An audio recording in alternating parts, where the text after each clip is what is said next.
Bismillah ar-Rahman ar-Rahim. Excellency, Defense Minister of Russian Federation, distinguished delegates, ladies and gentlemen, Assalamu alaikum and good afternoon. It is a privilege to participate in the 8th Moscow Conference on International Security. At the outset, allow me to acknowledge and express gratitude for the warm hospitality, courtesies, and comfort being extended by the Ministry of Defense of Russian Federation. I am glad to speak in this august forum, which provides open, professional, and inclusive dialogue on a vast scope of modern challenges.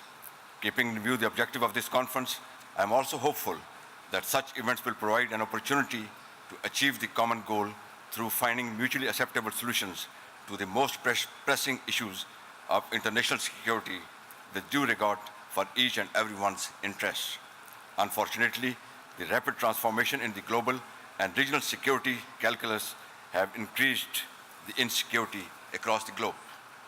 Let me begin by first recognizing the fact that the world order seems to be in a state of permanent evolution. With the evolving primacy of geoeconomics over geopolitics, the world is in a transition from globalization to regionalism, multilateralism to unilateralism and bilateralism, from world trade to trade wars, and from traditional threats to more complex hybrid challenges. Today, the world is plagued by mounting global security challenges, both old and new. Security and stability are fundamental to peace and development around the world, which is far from tranquil.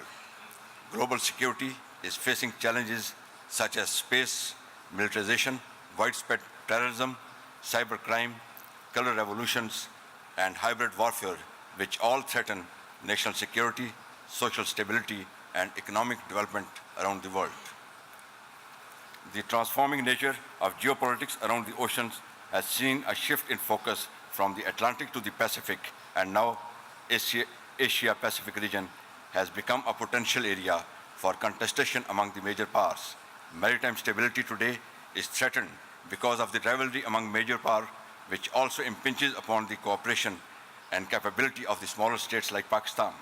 In this backdrop, Arabian Sea also remains fragile, although initiation of CPEC as a flagship project of Chinese Belt and Road Initiative has emerged as an oasis of stability in the region, yet increased instability in the Middle East, coupled with the permanent presence of great power forces, remain a potent threat to maritime stability.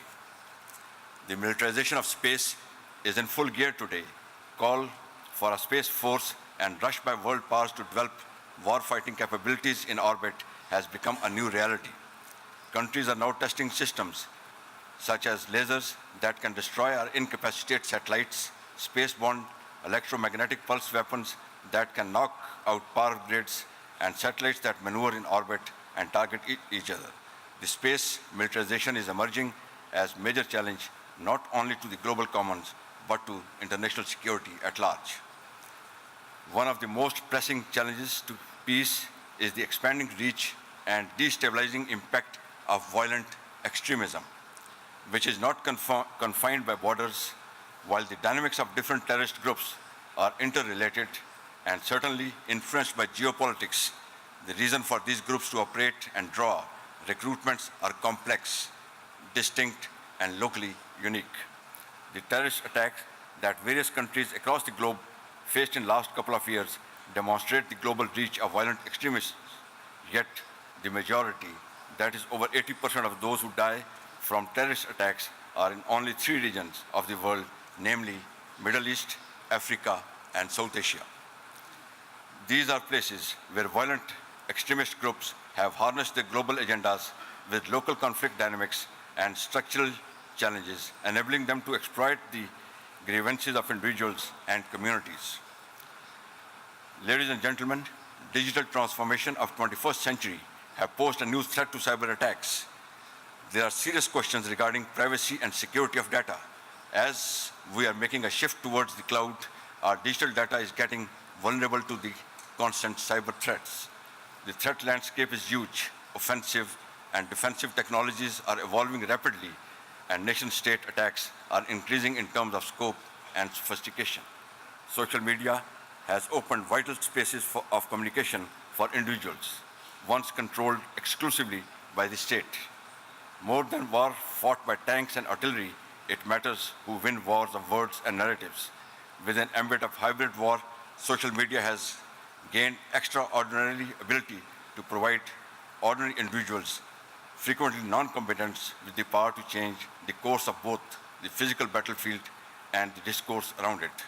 Hybrid wars, as you know, are fought in gray zones, though through narrative distortions, coercive signaling, intellectual infiltration, and proxy disruptions, with the objective to bring cultural and value systems into question. Open conflict due to high cost is no longer considered a priority option. Ladies and gentlemen, in an increasingly interconnected world, security problems go beyond national borders. The security of a country cannot be ensured by an individual government or single country.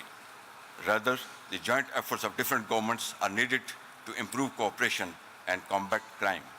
Part of the problem is that traditional means of assessing and balancing the power of different actors in the global system are out of date. Many states prefer to seek influence as well as power by pooling their resources in multilateral groupings and or working through system of international regulations. Pakistan, as a responsible nation state, has always advocated for security of all. Our unique geography lends us a distinct strategic importance. Our country is ideally placed to be an anchor for peace and stability, as well as conduit for enhanced global and regional security governance. However, in our region is strongly dependent on the peaceful resolution of Kashmir dispute as per United Nations resolutions. Kashmir dispute remains a strategic flashpoint in South Asia, and if left unresolved, it has potentials to threaten stability and peace of the entire region. Pakistan will continue to seek peaceful resolution of Kashmir dispute and will continue to demand end of sufferings of people of occupied Kashmir.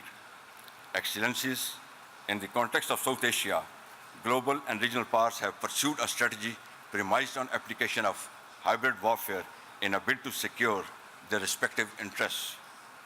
This has led to further destabilization in a volatile region. However, we remain steadfast in our conviction that a peaceful environment is the essential prerequisite for regional development.